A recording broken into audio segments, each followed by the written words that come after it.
Faites l'appel, s'il vous plaît, Madame le greffier. Monsieur le connétable de Saint-Hélier. Madame le connétable de Saint-Laurent. Présente. Monsieur le connétable de Saint-Brelade. Présent. Monsieur le connétable de la Trinité. Présent. Monsieur le connétable de Saint-Pierre. Présent. Madame le connétable de Saint-Martin. Présente. Monsieur le connétable de Saint-Jean. Présent. Monsieur le connétable de Saint-Clément. Présent. Monsieur le connétable de Bruville. Présent. Monsieur le connétable de Saint-Ouen. Présent. Monsieur le connétable de Saint-Marie. Présent. Monsieur le connétable de Saint-Sauveur. Présent. Monsieur le député Southern. Madame le député Labbé. Présente. Monsieur le député Tadier. Monsieur le député Luce. Madame le député Dublé. Présente. Monsieur le député Morel. Présent. Madame le député Lehegara. Monsieur le député Ayer. Monsieur le député Ward. Présent. Madame le député Alves. Madame le député Gardner. Présente. Monsieur le député Gauss. Présent. Monsieur le député Farnham. Présent. Madame le député Moore. Monsieur le député Mezek. Monsieur le député Ozef. Monsieur le député Balash. Monsieur le député Coles. Madame le député Poré. Présente. Monsieur le député Wall. Présent. Madame le député Miles. Présente. Madame le député Scott. Monsieur le député Renouf. Madame le député Curtis. Madame le député Feltham. Madame le député Binet. Présente. Madame le député Jeune. Présente. Madame le député Miller. Madame le député Howell. Présente. Monsieur le député Binet. Monsieur le député Ferry. Présent. Madame le député Kovac. Présente. Monsieur le député Curtis. Madame le député Ward. Présente. Madame le député Wilson. Présente. Madame le député Stevenson. Monsieur le député Andrews. Madame le greffier. Prions Dieu. Notre aide soit au nom de Dieu qui a fait les cieux et la terre. Amen. Seigneur Dieu, Père éternel et tout-puissant, qui a établi le gouvernement et la puissance de la terre, pour le règlement et pour la conduite du peuple, et qui nous a commandé d'avoir toujours pour but la gloire de ton Saint-Nom, nous te prions qu'il te plaise de donner à cette assemblée le don de conseil et de prudence, d'unir le cœur et les affections de tous ceux qui la composent, et de les conduire tellement toi-même par ton Saint-Esprit que toute leur délibération étant accompagnée de ta bénédiction, réussisse au bien et au soulagement du peuple qui te plut de commettre le soin.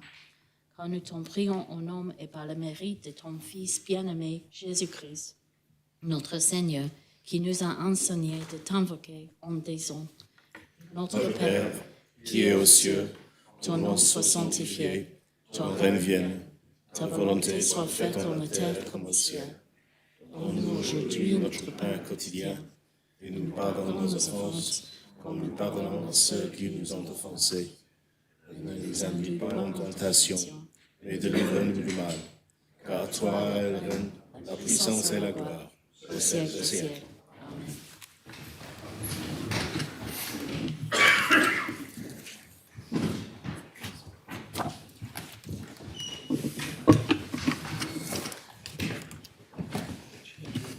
Monsieur le député Southern. Présent. Monsieur le député Ayer. Madame le député Alves. Malade. Vous jurez que Madame le député Alves est tellement indisposée qu'elle ne peut pas assister aux états sans exposer sa santé. Madame le député Moore. Défaut. Monsieur le député Mezek. Monsieur le député Ozef. Défaut. Monsieur le député Balash. Défaut. Monsieur le député Coles. Présent. Madame le député Scott. Malade. Vous jurez que Madame le député Scott est tellement indisposée qu'elle ne peut pas assister aux états sans exposer sa santé. Madame le Deputy Feltham. Présente. Madame le Deputy Miller. So Deputy Miller is meeting with the rating agency for their annual review. She'll be here hopefully within the hour. I wonder if she could be excused, please. Yes, excusez. Madame le Deputy Stevenson. Parental duties. Si les États sont constitués. Very well. We now continue with public business. So, may I just say, I'm never quite sure when to say, I have to accompany a family member to something for about 25 minutes or so, so I'll be out of the assembly from about 5 to 10-ish. Thanks. Thank you for letting us know, Deputy. Very well. The next item is the Jersey Overseas Aid appointment of new States Commissioner, non-States Commissioner, P81, lodged by the Minister for International Development, and the main responder is the Chair of the Economic and International Affairs Scrutiny Panel, and I ask the Greffier to read the proposition.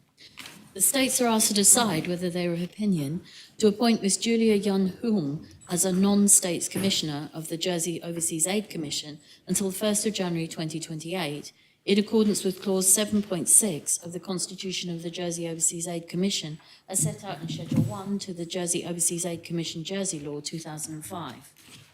Minister. Thank you.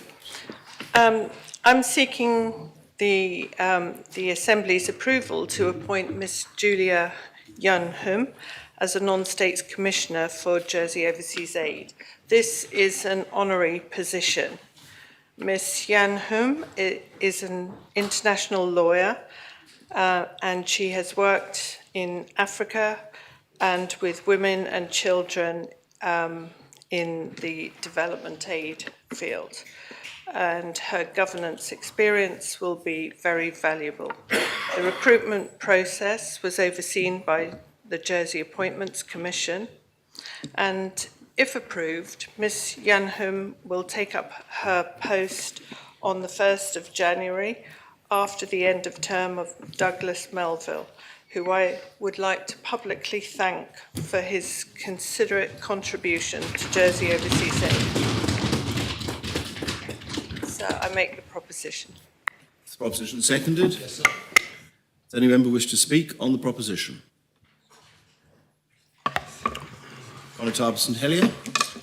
Thank you, sir. I hope I may be permitted to take this opportunity, not only echoing the thanks to Mr Melville for his many years of service as a Commissioner, but also more generally to recognise the tremendous work being done by Jersey Overseas Aid.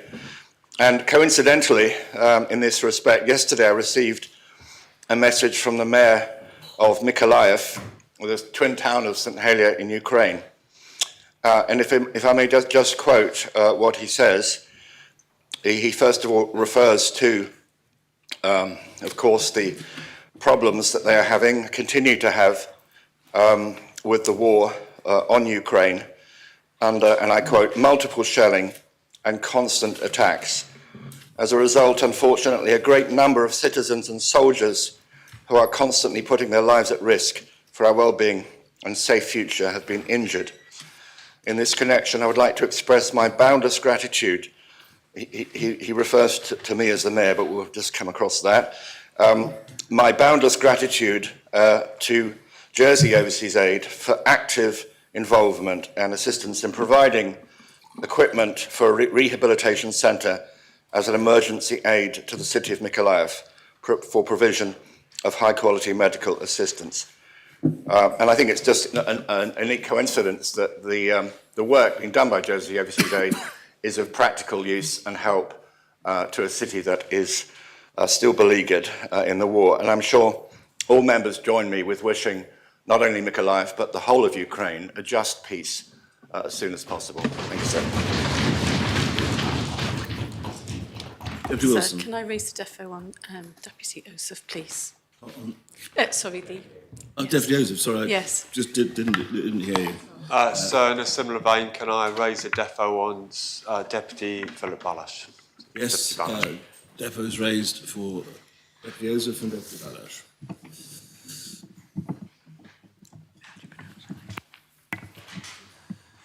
Any other member?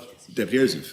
Thank you, sir, and apologies for being a slight late for the start of proceedings. Sir, I wanted to just take this opportunity following the remarks of the Constable of St Helier to not only endorse the Minister's proposal for this new Commissioner and to echo the thanks of the Assembly to Mr Melville, but also to just take a moment to reflect on just how well this Commissioner is coming into an organisation after an organisation that has seen such a difficult year but has continued to deliver, notwithstanding the very sad and very public, because he was such a marvellous individual and an individual who I knew from the start from the London office, the departure of the Chief Executive. And I think that it is a tribute to both his management style and the management style of the Minister, sir, that the Commission has continued to deliver what this Assembly asks it to do, which is improving the lives of others in a way that has been seamless, notwithstanding the tremendous difficulties, and I'm sure the new Commissioner will add further value to the wonderful organisation which we are so privileged to have. Thank you, sir. Does any other member wish to speak on the proposition? Deputy Tadier. Thank you, sir. Sir, just with my scrutiny hat on, to also add thanks to Mr Melville, who's now leaving this post. We've only been in the role a small amount of time. Certainly I have as a scrutiny chair, and we have had the Minister and Mr Melville in, along with other officers, and it was very clear that he added great value, I'm sure, to the job, but also to the scrutiny process when we had him in clarifying the many questions we had about the vital work that Overseas Aid does around the world on behalf of us and our islanders. I also would wish Mrs Holm the very best for the job. So what I would say is just some general comments about the work that Mrs Holm will be doing in her role as part of the team. And it's clear that we live in an increasingly volatile world, one where there is a tendency in some quarters towards greater populism and greater nationalism, which Jersey isn't necessarily immune from either, and there will be potentially calls in the future for reprioritisation and questions about money that we spend on overseas aid. We know that we've just passed a budget where there are modest commitments to increase the amount of overseas aid that we give as an island, and I think that should have the Assembly's support now and into the future, and I think we should be vigilant about protecting and safeguarding what we do as a responsible, outward-looking island for those in the international community. So I do wish Mrs Holm and the team all the very best, and we look forward to continuing to hopefully add value and effective scrutiny to that position. Thank you, Deputy. Does any other member wish to speak on the proposition? If no other member wishes to speak, then I close the debate and call upon the Minister to respond. Thank you, sir. I'm very grateful for the sentiments that have been expressed here by Constable Crowcroft, Constable of St Helier, sorry, Deputy Joseph and Deputy Tadier. I think it's very apt that we consider those especially in this sitting, where we're going to be hearing Christmas addresses later. I think it's very apt that we consider that we are in such a fortunate place here in Jersey, and there are many, you don't have to look very far to see the many around the world who are suffering now, and unfortunately things seem to be getting worse. But I think we have got to continue to fly the flag for Jersey. We have many strings to our bow, and it's not just finance, it's not just cows, but it is demonstrating that we have a place in the world to help those less fortunate. So, sir, I'd like to make the proposition, and I will have a vote on it, because I'm sure the sentiments I will relay to Douglas Melville, I'm sure he'll appreciate this very much. Thank you. So the appel is called for. Yes, please. Very well. I ask the referee to open the voting and members to vote.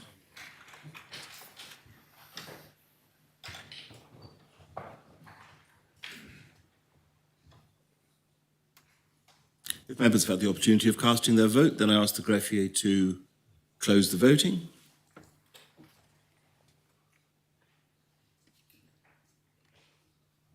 The proposition has been adopted. 44 votes pour, no votes contre, and no abstentions.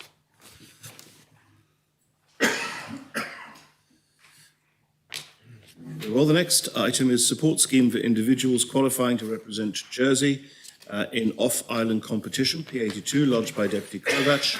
The main responder is the Minister for Sustainable and Economic Development. There's an amendment lodged by the Minister. Do you accept the amendment? Yes, please. And can we have it read Are as amended? members content to have the proposition taken as amended? Very well. I ask the greffier, therefore, to read the proposition. Sir, if I may, sorry. Yes. It's just to confirm the respondent will be Constable St John as Assistant Minister with responsibility for sport. Very well, thank you very much indeed. I ask greffier to read the amended proposition. The states are asked to decide whether they are of opinion to request the Minister for Sustainable Economic Development, A, to establish a permanent support scheme through Jersey Sport, funded through the Arts, Heritage and Culture budget or other relevant sources, to a maximum of £300,000 per annum for sporting associations or other appropriate bodies to provide travel grants of up to £1,000 per individual per year for costs related to off-island participation in sports or other similar competitions for those representing Jersey, with such subsidies to be accessible to fund relevant travel, accommodation, competition fees, and associated costs for a responsible carer to accompany a participating minor or an adult with care and support needs. And B, to commence the subsidy scheme in the first quarter of 2025, according to feasibility and existing resources, with a view to full development and implementation of the scheme before the end of 2025. C, to undertake before the end of January 2025 a review of the associations, individuals or organisations eligible for this funding, with a view to ensuring that a wide range of those representing Jersey are in scope of this funding. Deputy Cocq. Thank you, sir. And before we start, I would like to remind members that I circulated a ruling that yourself made, and you can confirm as well in regards to the potential conflict of interest I have with this proposition, given my daughter's past and potential future qualification in the Dance World Cup. And the ruling was that I have a personal interest, but it's shared by many, and those does not constitute a direct financial interest. And participation in funding scheme requires first to qualify to represent Jersey in competition abroad, which is not automatic. And this principle could also apply to any states members whose family member could potentially qualify for Jersey representation in future competitions in any discipline. Therefore, I declare an interest. I'm not sure if anyone needs to. Thank you very much, Deputy. We've noted that declaration of interest, and as you rightly said, I have already outside the Assembly ruled in it, and members have seen that ruling. Very well. I call upon you to make the proposition. Thank you. Today, I want us to discuss a proposal that will make a lasting impact on Jersey's exceptional individuals. Whether they excel in sports, the arts, or academia, our island has produced world-class performers and achievers. These individuals proudly represent us on the international stage. However, current funding mechanisms fall very short of meeting their evolving needs. My proposal seeks to establish a permanent support scheme to financially support individuals across all disciplines, all ages, and all abilities as they compete abroad to represent Jersey on world stages. I thank the Minister for Sustainable Economic Development and the Assistant Ministers for Sport, their officers, Jersey Sports and Art House for their collaboration to find common ground and discuss my proposition. Although this amendment does not fully align with the broad inclusivity I originally envisioned, as it primarily addresses sports, I see it as a positive first step, leaving room for further expansion of scope. If this is adopted, by the end of January, a comprehensive review of what can be included will take place, as per point C of the amendment. I urge the Minister to ensure that this review will aim for the scheme to include as many disciplines as possible after. This will ensure fair and equal opportunities for all of Jersey's talented individuals. Our initial proposal also stated that this funding could be used to cover costs related to uniforms, such as team jersey or necessary equipment. However, I have learned from the minister that there is a separate budget of about 40,000 specifically allocated for support with the kits and uniforms. This budget would address those needs through a different application process. For too long, individuals from diverse fields have been held back by insufficient financial support. Whether it's an athlete striving to compete globally, an artist eager to share their work, or a student excelling in international academic competitions, they all deserve the opportunity to represent Jersey with pride. Financial constraints should not stand in the way of their potential. The proposed initial allocation of 500,000 per year up to 2,000 per individual would have significantly improved access for more to necessary resources. However, the reduction to 300,000 per year and up to 1,000 per individual is still a good step forward and considerable increase from the current provision. Although it might not address all the needs, it gets the ball rolling to have such a support scheme available as soon as possible, and it will make a significant difference to many. The amendment refers to a streamlined application process through sports association. However, we must ensure this doesn't exclude independent athletes who might not be part of an association or supported with their association for any reason, or those in fields outside traditional sports. The funding must be accessible to all individuals with the talent and drive to represent Jersey. It must be available to everyone who qualifies to represent Jersey, regardless of association, ensuring equal opportunity for support. While the focus of the amendment on sports is understandable, given Jersey sports expertise and remit, I urge the Minister to explore partnerships with other bodies at the same time.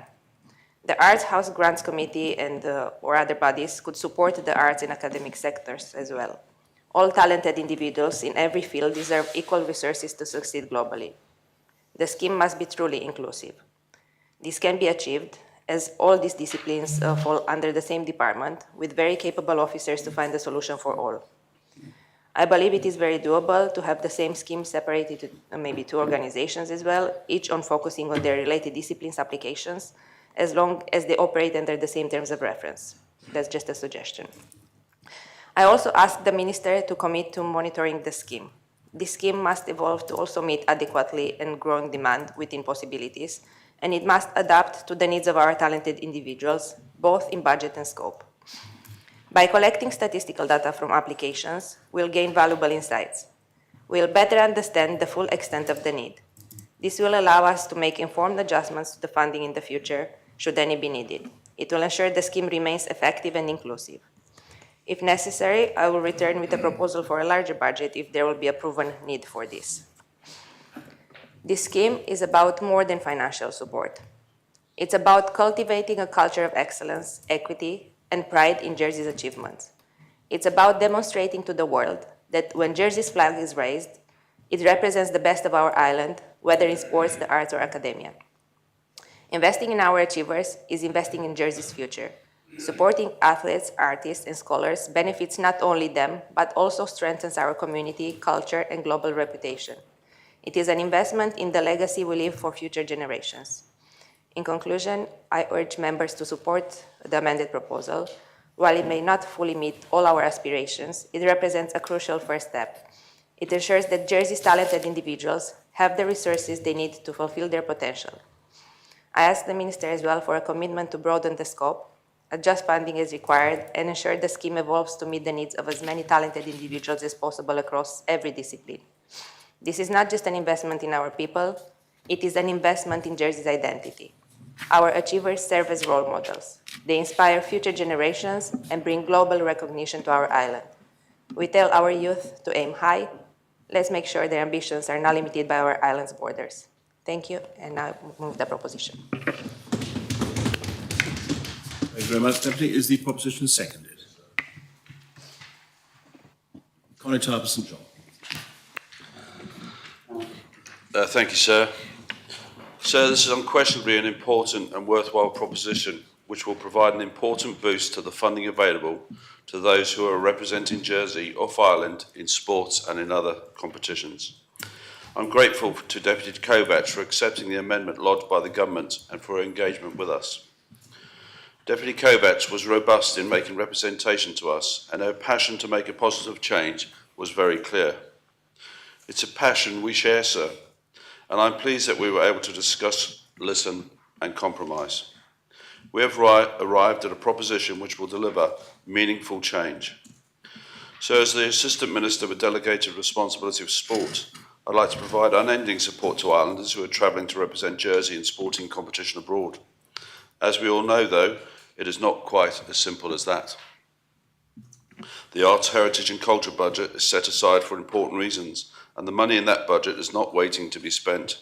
There are already plenty of calls on this funding. So unfortunately, it's not as simple as lifting a figure from those funds or indeed anywhere else. That is why, sir, we've asked Deputy Cocq to compromise on a sum of £300,000 per annum, and we appreciate her doing so. This still represents a significant uplift on the travel funding, which is currently available, but it is one we believe can be balanced with other commitments and priorities. As members may know, Jersey Sport already have travel grant structures in place to provide funding for that purpose. This has been updated recently, and I thank Jersey Sport for their work in this respect. The amendment therefore specifies that this additional support will be provided through Jersey Sport, which will ensure the most efficient use of this additional funding.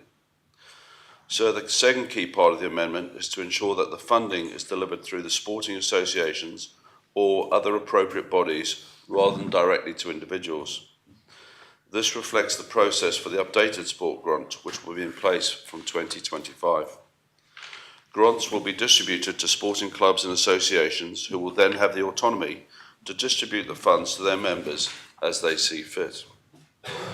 We consider that clubs and associations are best placed to allocate this funding most effectively and to those that need it most. We recognise, though, sir, and Deputy Cocq has made this case to us, that there are instances where an individual feels they do not have reasonable access to sports clubs or associations, or are not receiving appropriate support with travel costs for another reason. In such circumstances, sir, and this is an important point to emphasise, an individual athlete can discuss this directly with Jersey Sport, and funding can be provided if it is appropriate in those circumstances. I can also confirm, sir, that we're happy to work with other bodies as described by Deputy Cocq. Members will have seen that the funding to be provided has been amended to a travel grant of up to £1,000 rather than a more general subsidy of up to £2,000. This narrows the focus of the proposition and means that a greater number of islanders can be supported for a more specific purpose. Whilst the amendment therefore removes from Part A references to arts and academic competitions, it inserts a new Part C, which commits to review the associations, individuals and organisations who would be eligible for the funding, and commits to ensuring that a wide range of those representing Jersey are in scope. This was a key area of discussion between ministers and Deputy Cocq, and I'm pleased we were able to reach a position from which we are all content to move forward. So in considering this amendment, we have been conscious of other financial support that is already available or will be available in 2025. In addition to the sport travel grant, which this proposition will boost, the report to the amendment makes reference to the performance sport programme of £120,000 to support our most talented athletes. There are also grants for participation in the Island Games and Commonwealth Games. And in 2025, a new Jersey Sport Access Fund of up to £40,000 will be launched. It is for this reason, sir, that the amendment removes reference in this proposition to support for uniform and equipment. In addition to ensuring we don't overcomplicate a travel grant process by adding in other criteria that can be applied for, we must be cognizant that the £40,000 access fund can assist with the cost of uniform, equipment and other fees. And I remind members that uniform for our Commonwealth and Island Game teams is already provided to Jersey athletes. I'm also advised, for example, that the Jersey Football Association provides team kit for players representing Jersey. So I hope this explains to members the thought behind our amendment, and I would encourage members to support the amended proposition for the additional funding that it provides to Islanders. Thank you, sir. Very much, Connétable. For moving on, I'm grateful to the Connétable St Mary for his contribution by way of fine to the Greffier's charitable funds. And Deputy John. Thank you, sir. And I just rise briefly because we actually have a team off island at the moment raising the flag for Jersey. It's the Jersey women's cricket team who is currently playing the European Cricket Championship, and they're doing extremely well. And I wanted to recognise that and send all our good luck to them.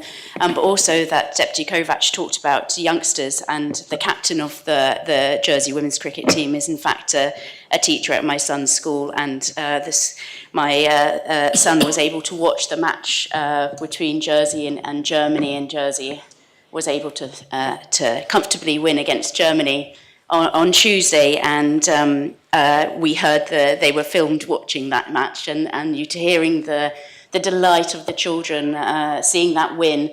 And seeing the captain celebrate, and the celebration that the captain did was chosen by the children. It was a bit of a funny celebration, but to show that the children were able to see that win, to be able to celebrate the captain and the team's win, and able to see their little mark on that in an international forum is fantastic. So good luck to the Jersey women's cricket team. Deputy Ward. Thank you, sir, and I congratulate Deputy Kovacs on bringing this forward, because I passionately believe that if we can fund sport in a better way and get more access to international sport, that will enable Jersey, which already punches above its weight, to punch its weight above even further. I think the National Lottery in the UK has proven that, you know, British athletes now are on a world stage in a way that they were never before through funding. Athletes need money. They need funding. They need able to practice, and it's in an ever increasingly competitive world. The more funding, the better. But I think we also need to remind ourselves that the health benefits, the benefits to our community of sport as an activity, and encouraging youngsters to get into sport. I've been playing tennis for many, many years, unfortunately been able to fund my own way, but I would really love to see more youngsters get access to tennis. Equipment is expensive to get into there, to find the coaching time is expensive. There's a huge amount of money that is required to achieve the standards that are required. So I would just say I wholeheartedly support this, and I would encourage the sports departments to find more money, find ways in which we can invest in our future athletes, our future heroes, our future stars. Thank you, sir. Does any other member wish to speak on the proposition? No other member wishes to... Deputy Talley. Sir, thank you. I also welcome this proposition, but I do want to ask some questions of the Minister when he sums up, something which obviously piqued my interest. There won't be a summing up by the Minister. Oh, yes, sorry, that's right. I do wish to ask something of the Minister who hasn't yet spoken on this proposition. I know that the Assistant Minister has spoken and he's the rapporteur, but he may be able to help me. Or anyone else from the who's got an interest, but I think it's the Minister who's left to speak if he wants to. So it's quite clear that many of our islanders do travel, not just for sport, but also I came across a friend I know, a musician friend I know who's a very good drummer. He's recently turned his hand to conducting as well, and he conducts the Jersey Big Band. I think it's the right band. I know there's a number of bands around, and they travel often off island, and he said that they were travelling in the new year to represent Jersey, and that it's something that, you know, because it's a big band, literally, they have to provide a lot of fundraising to get themselves off the island, but they are literally flying the flag for Jersey, or rather metaphorically, but certainly blowing their own trumpets for the island, and trombones when it comes to it.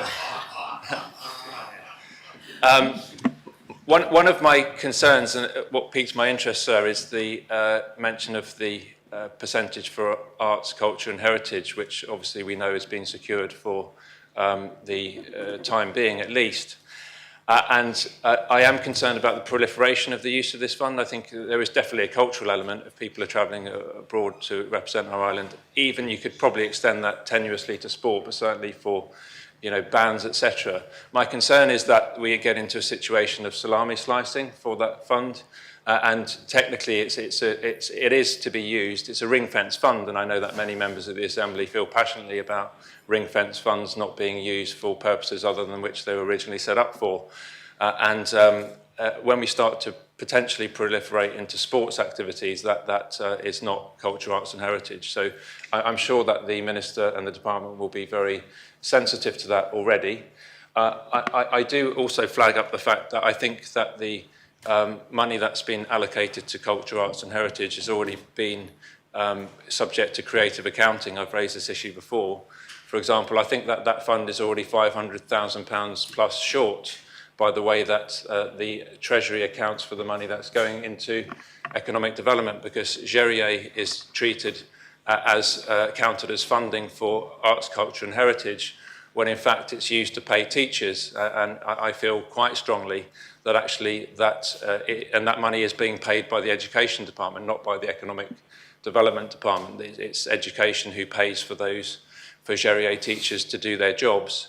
And it shouldn't be counting towards that anyway. So a simple solution would simply be to increase the funding from Treasury, because that's where the money comes from, to economic development, to say that actually we've shortchanged you by £500,000 already. So here's that £500,000, which would easily cover the £300,000 which we're talking about for this, if the Minister wished to proceed in that way. But like I said, I think it should be a more sophisticated model that the Minister has, and I think this is why the amendment is helpful. First of all, it's a reduced amount that we're talking about, and I think it was good of Deputy Kovacs to accept that, to get it over the line. It does represent a compromise.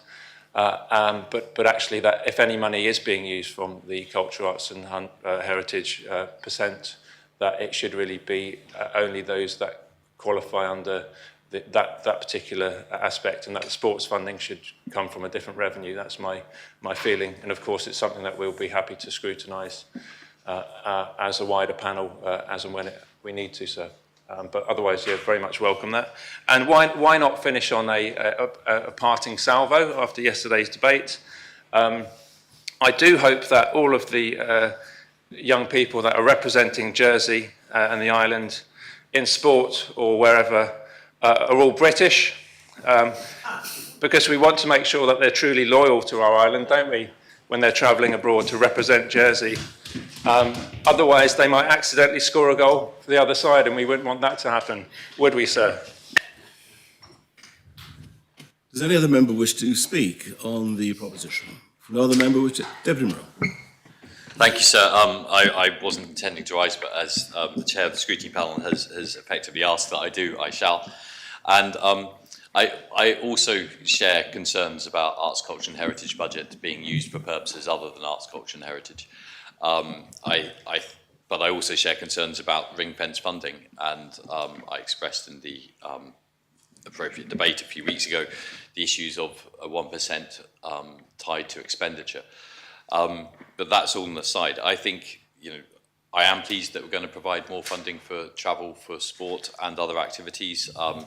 As a result of Deputy Kovacs' initial thoughts and then ultimately the proposition, I looked further into it, and it does seem that there sadly isn't really sufficient travel funding, which for sports, so the travel budget at the moment is easily oversubscribed, and that in itself tells me that funding should be made available. And so I think that is the right thing to do. With regard to things like the Gérier funding, which I know is an aside, I have happily funded Gérier and the teachers, mainly because I want to make sure they are funded.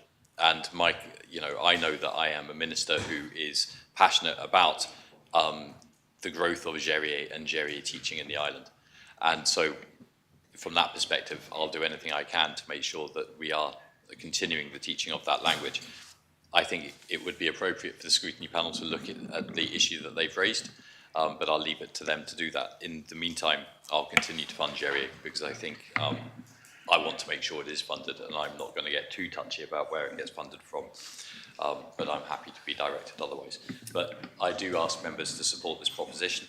I'm pleased to have worked with Deputy Kovacs and Councillor St John to make sure that we have something which should go through with as little turbulence as possible, sir, but I am holding onto the desk which is made of wood, because who knows what a debate in the States may bring.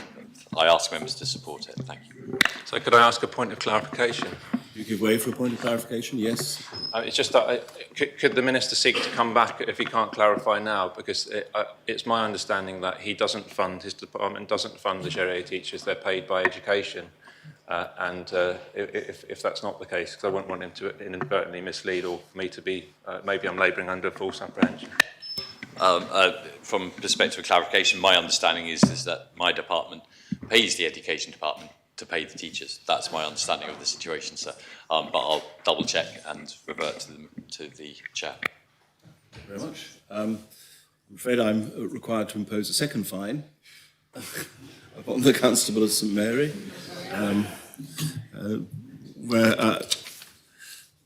So the offender has been removed, as you see, sir. Yes, I can see, and I'm grateful for that. We weren't banishing you from the chamber, Connétable, just the errant computer, perhaps, but we are. Connétable Grouville. Sir, my colleague, Deputy Taddia, has reminded me I am a member of the Jersey Big Band, and, sir, I require your guidance as to whether I should be voting in this debate, sir. No, I don't think you do need to be voting in the debate because there was merely a desire that it reaches out to things like the Big Band in the future. The vote is on Deputy Kovac's proposition and nothing else. Very well. Deputy Hull. Thank you, sir. I, like many in this chamber, are passionate about sport. It's good for all of us, from tiny tots to those of more advanced age. It's good for us physically and for our mental health. For some, it's great just to take part in sport on a social basis, swim in the sea, walking, football, beach cricket, a cycle around the island. But it's my belief that for some, competition is really, really important. And I do not think that we should put a ceiling on the aspirations of our young people. We should encourage them. And I thank Deputy Cocq for bringing this proposition, and I thank the Minister for the amendment, and I ask us all to vote for this amendment so that we can encourage our young people to represent Jersey with pride. Thank you, sir. Deputy Gardner. Just for the hands out, I probably need, it's nothing planned and it's maybe some time away, but my daughter, she's a member of the sports squad and she might be beneficial of this at some point. So I'm not sure if... No. Okay, but at least it's there. In exactly the same way that Deputy Kovach does have a potential interest in the outcome of the matter, it is only a potential interest, and the same would apply for the circumstances you've just described. Does any other member wish to speak on the proposition? If no other member wishes to speak, I close the debate and call upon Deputy Cocq to respond. Thank you, sir, and thank you to everyone that contributed to the debate. I equally, how was reiterated, I don't want to have the funds for art, heritage and culture being misused. But I truly believe that the Jersey ambassadors are part of the culture and heritage of this island and should be supported in that way. I just want to reiterate a few points. We are very quick to celebrate when these hardworking individuals bring medals and achievements for Jersey, but often overlook their sacrifice and the support they need to be able to get there. We need to support Jersey's talented ambassadors, making sure they have the support they deserve. Many talented individuals are left feeling that their hard work and sacrifices may be in vain if the financial barriers prevent them from crossing the water to showcase their skills. We must do better to ensure that all our very talented individuals have the opportunity to thrive. This scheme will help break down important part of financial barriers and ensures our athletes, sports individuals, but equally artists and scholars, young or old or of any ability, can shine to their full ability.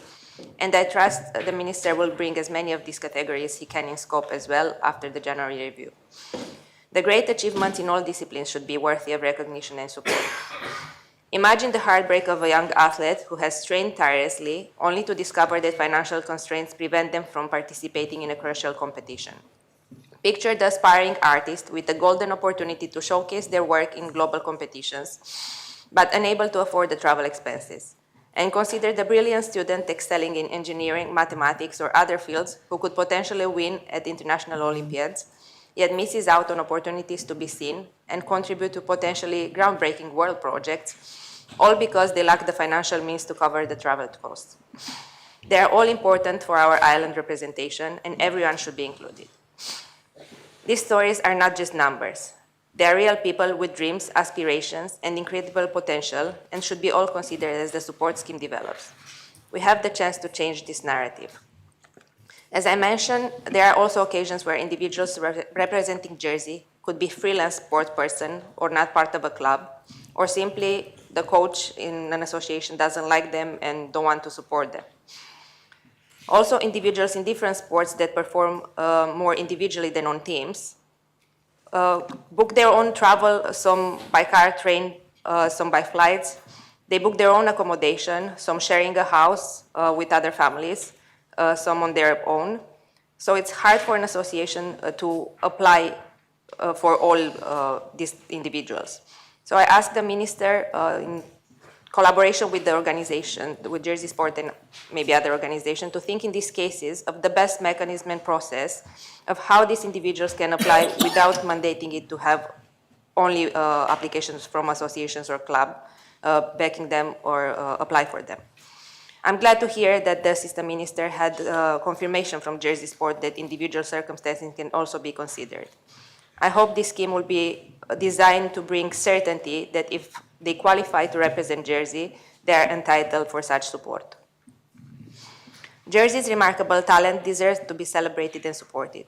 Their success not only supports the personal development of these talented individuals, not only showcases our island's potential, but also boosts Jersey's visibility, bringing along exciting tourism and growth opportunities.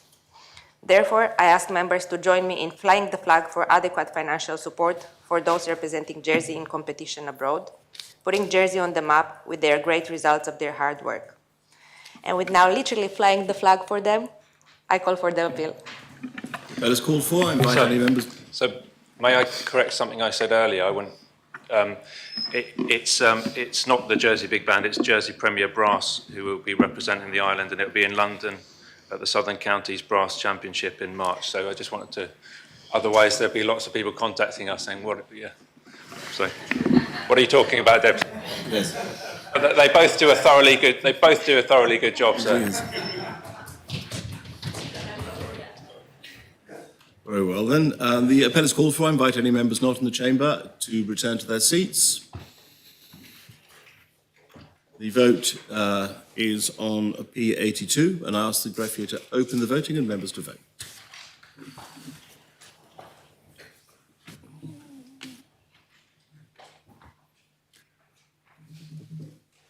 If members have had the opportunity of casting their vote, I ask the greffier to close the voting. The proposition has been adopted. 43 votes for, no votes contra, no abstentions. Just want to thank everyone. The next and indeed final item of public business is Controller and Auditor General Board of Governance, appointment of Chair and Independent Member, P84, lodged by the Chief Minister. I ask the greffier to read the proposition. The States are asked to decide whether they have opinion, in accordance with Article 2.2 of the Comptroller and Auditor General Board of Governance Jersey Order 2015, to approve the recommendation of the Chief Minister and the Chair of the Public Accounts Committee to appoint Mr. Michael Whitehouse, OBE, as Chair, and Ms. Cosette Retchek as an independent member of the Board of Governance of the Office of the Comptroller and Auditor General for a term of 5 years. Chief Minister. So Deputy Ferry is leading on this. Thank you. Deputy Ferry. Thank you, sir. And it's a pleasure to take the last piece of public business for this year. So this proposition, if adopted, would appoint a new chair of the Comptroller and Auditor General Board of Governance and a new independent member from March 2025. These appointments would replace the current chair, Grace Nesbitt, OBE, whose term of office expires at the end of March 2025, and Professor Russell Griggs, OBE, independent member of the board. Both have reached the maximum time allowed within the roles, having served 2 terms of office. The Comptroller and Auditor General Board of Governance is established under the Comptroller and Auditor General Board of Governance Jersey Order 2015 to keep under review whether the Comptroller and Auditor General has used and is using the resources provided to their office properly. There is an important scrutinising function providing assurance to the Assembly and to the public of Jersey that the Audit Office continues to be run effectively. The board is comprised of high calibre members. The board's running costs are low, with ordinary board members providing their time without remuneration. I'm grateful to the Chair and all board members for their continued work, and I'm sure that the Assembly will join me in recognising the important work that they undertake. Applications for the roles of Chair and independent members were received from the United Kingdom and further afields, and interviews were held in October. The recruitment panel unanimously recommended Michael Whitehouse, OBE, for appointment as Chair, and Cosette Rejek for appointment as independent member. These appointments have the support of the Jersey Appointments Commission and the Public Accounts Committee. Sir, I therefore commend these appointments to the Assembly and I make this proposition. Is the proposition seconded? Yes, sir. Does any member wish to speak on the proposition? Deputy Gardner. Thank you, sir. And first of all, as the Chair of the Public Accounts Committee, I would like to say thank you for the work for Grace Nisbet and Russell Huggs that they've been for twice for 5 years. They contributed. I remember interviewing Grace when I was Chair of the Public Accounts Committee at the previous term, and her contribution as a Chair was very, very valid for the work of the Public Accounts Committee and obviously supporting Comptroller and Auditor General.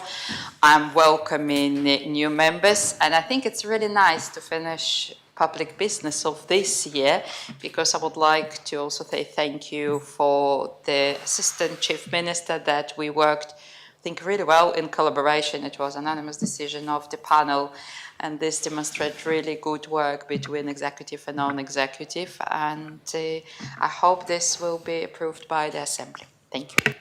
Very much, Deputy. Does any other member wish to speak on the proposition? No other member wishes to speak. Then I close the debate and call upon Deputy Ferry to respond. Thank you, sir. I'd like to thank Deputy Gardner, the Chair of the Public Accounts Committee, for her support and for her kind comments. I maintain the proposition, and sir, as it is Christmas, I'd like to say Joyeux Noël, and I call for the appel. You rhymed. The appel is called for. I invite members not present to return to their seats. I ask the referee to open the voting. The vote is on P84.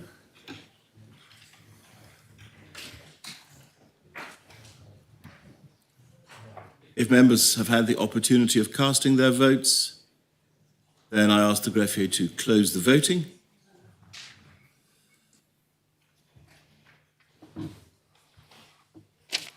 The proposition has been adopted. 43 votes for, no votes contra, no abstentions.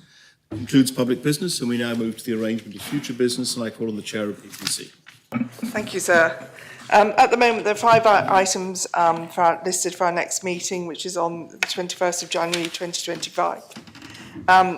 P74, Modern Languages in Schools. P78, Draft Employment and Discrimination Jersey Amendment Law. P79, Draft Termination Pregnancy Jersey Amendment Law. P86, Selection of Elected Member to Preside at States Meetings. And P71, which is Reporting on Ministerial Affairs, which was moved to the next item yesterday.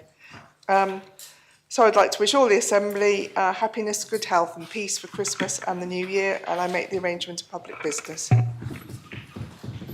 Does anyone have any observations on the arrangements for public business?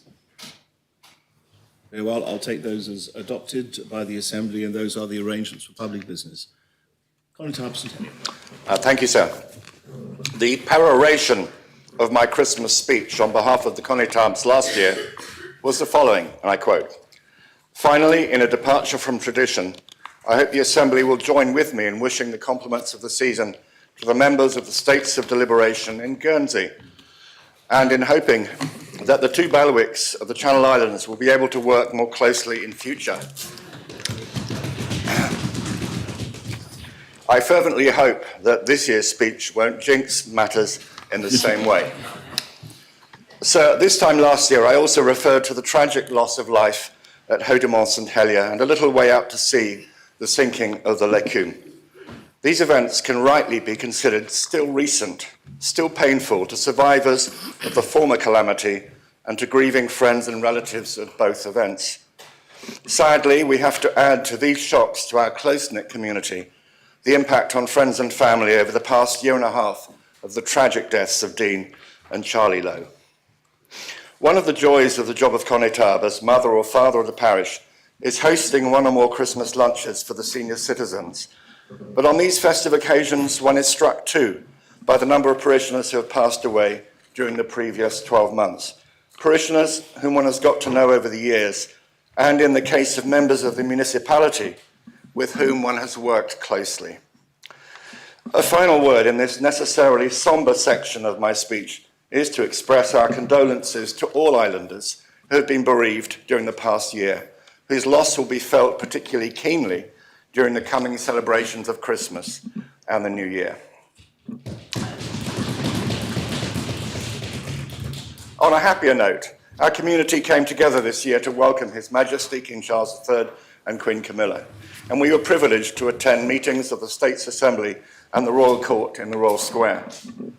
The royal visit will be remembered by others for the walkabout and the generous amounts of time the King and Queen spent meeting islanders and visitors. So people are still talking about the conversations they had on that day with our royal visitors. Others will recall the expo on the Weybridge, which showcased so well the island's traditional industries of agriculture, dairy farming and fishing, at the same time as our pursuit of environmentally sustainable goals. While few present on the day will forget the deluge that left them wetter than they had ever been, especially the numerously smartly turned out members of our cadet forces and voluntary organisations. Honorary service, not only that of the honorary police, but of the very many groups in Jersey who don a uniform, undergo training, and give up their time to support the community, is one of the things that makes our island special. And the Connétables pay tribute to everyone who has volunteered in any capacity over the past year and wish them a well-deserved Christmas break. So on behalf of the Connétables, I wish you and your family a very happy Christmas and a peaceful New Year. And I do so with a special fervour, as this is to be the final set of Christmas speeches over which you will be presiding. No doubt you have discovered the countdown clock on your phone, as well as the dictionary. And you are enjoying seeing the number of days left dwindle, especially when a long debate is extended by a reference back, or when you are required to respond to numerous spurious points of order. If you haven't discovered the timer app yet, there are several States members who will be able to show it to you as they sit through their penultimate set of Christmas speeches. We extend our greetings to the Deputy Bailiff and his family, the Attorney General and Solicitor General and their families, the greffier and her team, everyone, in fact, who has supported the States Assembly this year. We hope that our Lieutenant Governor and Dr. Kidd have enjoyed their second full year in the island and wish them a well-earned festive break from their many official duties. We wish the deputies and their families a relaxing Christmas and New Year, the Dean and his family, the judicial gref and the jurats, the ushers and Jan, the scrutiny officers and everyone else who works so hard to facilitate the workings of this legislature, not forgetting the island's media. We send our best wishes to the staff of the parish halls who do so much to support the vital work of the parishes, not forgetting our hard-working and supportive partners.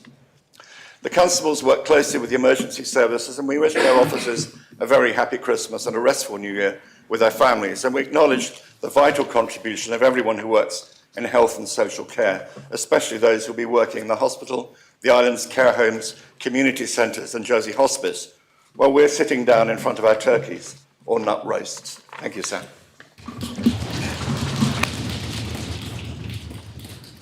Deputy Sutton. Thank you, sir. And it's that time of year, how quickly it comes. That time of year when I browse my library in search of a nice, juicy quote. No, not Dickens this year, nor the Gospel according to Matthew. What shall it be this year, I wonder? As probably the grumpiest, as well as the longest serving member of this assembly,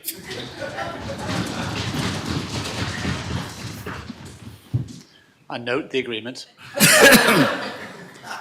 It falls to me once again to wish all members the very best of wishes at Christmas from the deputies. But this is a surprisingly difficult task for me, with my limited range of small talk and obsession with all things political. My natural reaction on hearing Christmas greetings is to mutter a Scrooge-like, bah, humbug. While the Dickensian type of Victorian Christmas merely serves to remind me just how much we are reliant on charitable giving to enable the poorest in our society to share in the festivities. Looking back at my previous two efforts at the Christmas speech, I note that in each I have felt compelled to highlight the increased need for or use of food banks to alleviate poverty experienced by too many in our community. Once again, I call upon members to act to eliminate poverty on this island. It is possible. We are a rich island and we can and must do better. In this year's budget debate, I spoke briefly about income inequality. I take the liberty of returning to it now. First, to congratulate the Assembly on its decision to endorse a mechanism for the delivery of a living wage. Such a brave decision deserves to go a long way to reducing inequality in many areas, such as housing, education, access to healthcare.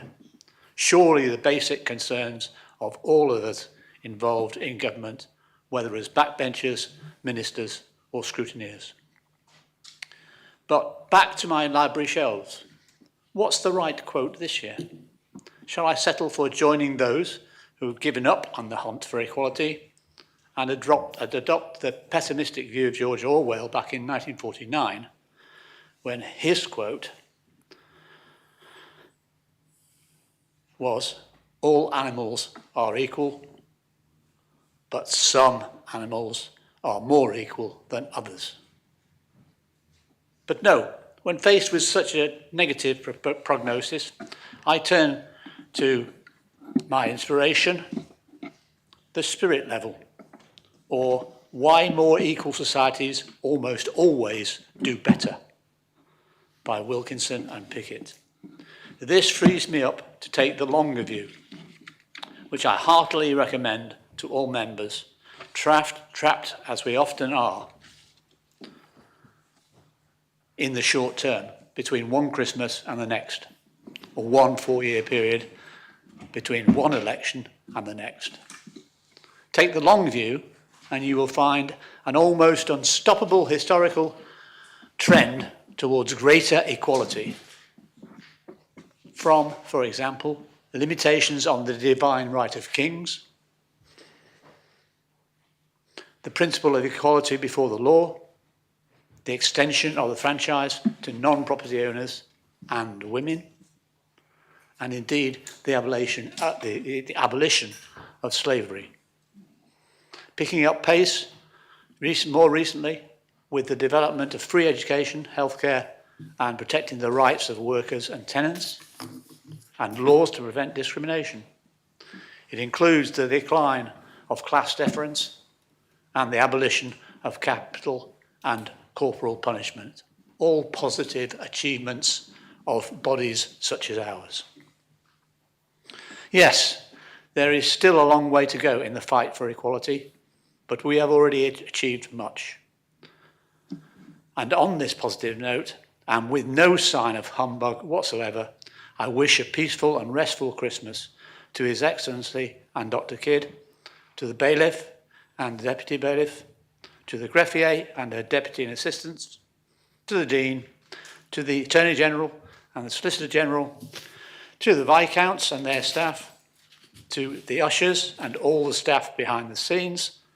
Above all, I particularly praise the scrutiny officers and all of those who ensure that the states can function. Thank you.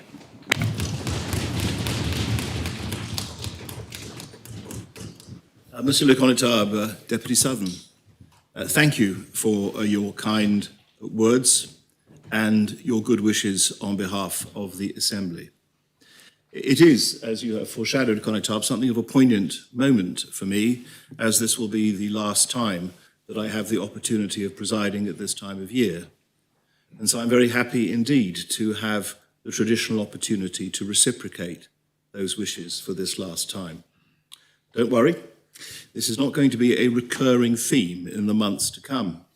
The staff of my chambers have already threatened to buy me a badge that lights up whenever I say this is the last time I will do this, or words to that effect.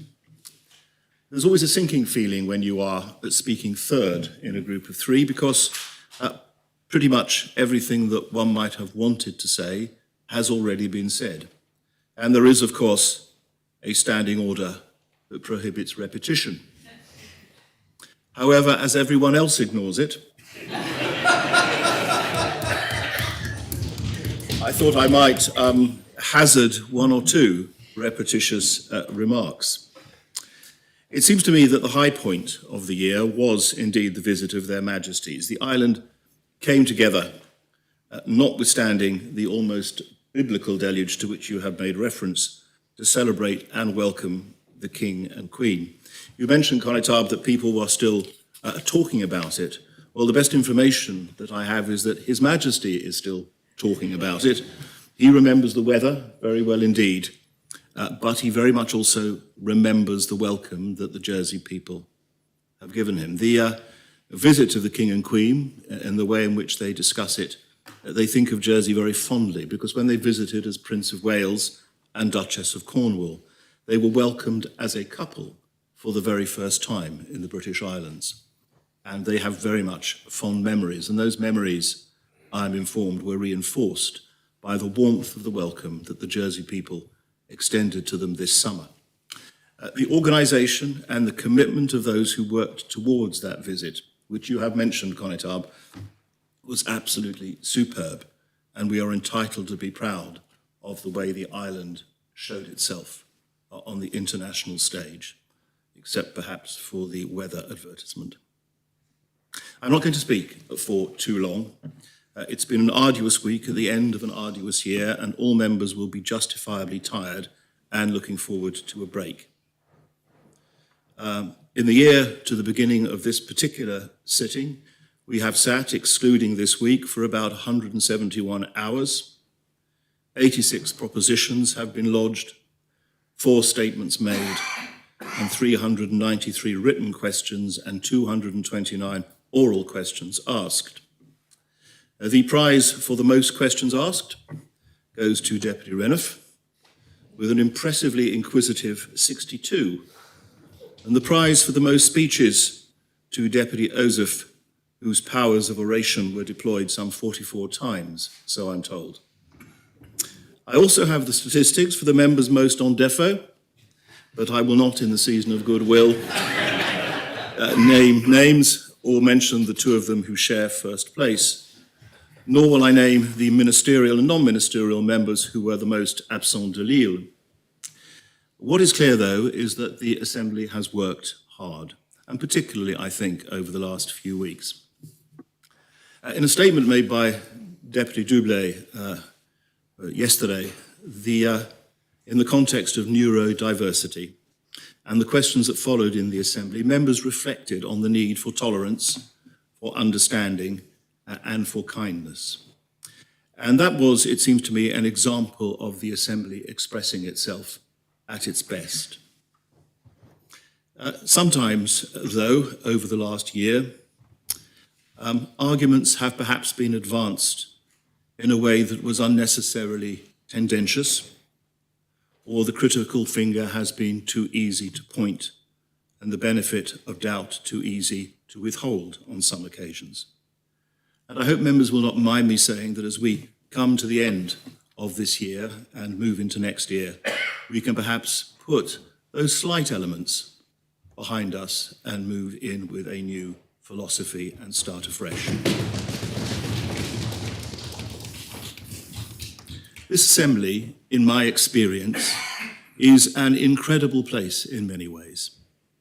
It's capable of functioning in a way marked by mutual respect and regard, with robust challenges nonetheless, and with a high quality of debate. If the people of Jersey knew that assembly more as I do, they would be justifiably proud of it, as I am. That is the assembly that it is a pleasure and honour to preside over, and that is the assembly that best serves our people. In reflecting on the business of the assembly, of course, it would be wrong not to say how much both I and members have relied hugely on the greffier and her team. I'd like to pay tribute to the enormous contribution to the work of the assembly that she makes, as does the deputy greffier and all of the team at the State's Gref. Perhaps I'm particularly aware of that contribution because of the amount of help I get personally on an almost daily basis, and I'm grateful for the level of support and guidance that I receive in the day-to-day functioning of this part of my office. I'd also like to mention the ushers who sit occasionally, pass notes and do the things which are necessary, and of course Jan, whose birthday indeed it is today. They all work in the background, but they provide invaluable support in small ways and sometimes big ways, and make our lives easier and more enjoyable in this building. So whether or not you approach this time, Deputy Talia, are you looking up a brand new word to use? So I'm joking. I'm listening, sir. I didn't mean whether you approach this time of year from the point of view of the traditional Christmas story, or simply from the natural human experience of the winter solstice, which itself signaled the growth of life in a new year, this is a time we can pause. We can reflect and we can anticipate what is to come. We hold in mind, as I know we do, those who are less fortunate than ourselves. And we also keep in mind those amongst our number who have suffered bereavement or challenges, and who together with others are facing this time, which should be one of happiness, with sadness or with anxiety. And we hold them very much in our thoughts. But whatever your views and whatever your philosophies, it is time now, as I have said, for everyone to take a well-earned rest. And I'd like for myself, the Deputy Bailiff, on behalf of His Excellency, the Crown Officers, the Dean and the Greffier, the Viscount, the Chief Officer and all members of their respective teams, to thank all members very much for their kindness and support, and to wish you all and your respective families a very peaceful and happy Christmas break and an optimism for a joyful 2025.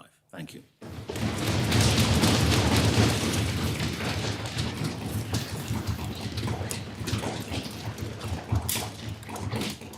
The adjournment doesn't need to be proposed because we have run out of steam, and the Assembly accordingly stands adjourned until 9:30 on the 21st of January 2025.